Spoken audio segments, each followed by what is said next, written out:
Hey, this is Ever with Hood Time Welding. So yesterday we started working on the Eeyore project. Today we're gonna work on it some more. Here, I'll show you the progress. You can see we got the main all done. Just starting to work on the plating. They wanted silverware over everything, and we got the eyes on. Today we're probably gonna work on trying to get the muzzle started with the smile. So let's go ahead and get to it. Don't forget to subscribe, follow, and comment if you have any. Thanks.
So you might be wondering what this crazy thing I was trying to make is. I'm trying to make his mouth so he has a smile, because Eeyore always has a smile even if he's sad.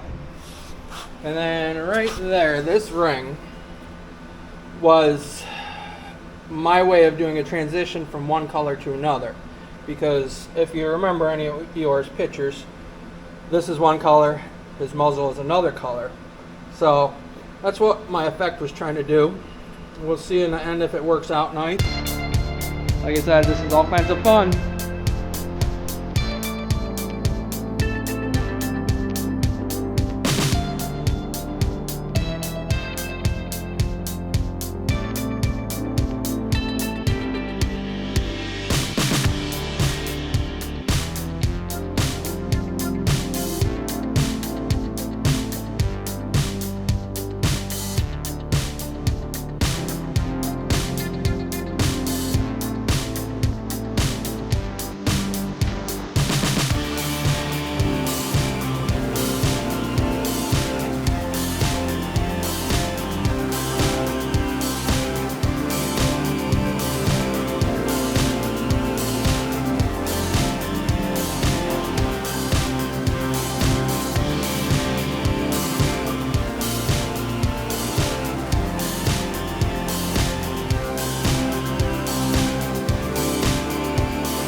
So you can see we're making some good progress on the Eeyore here. And you got the mouth pretty well made up. It's a little hard to see. Hopefully once I get it cleaned up you'll be able to see it a little better. But I'm just going to end the video with me welding it up. And then we'll clean it up a little bit so you can see it a little bit better. So as always, if you enjoy my content, please subscribe and follow. Thanks.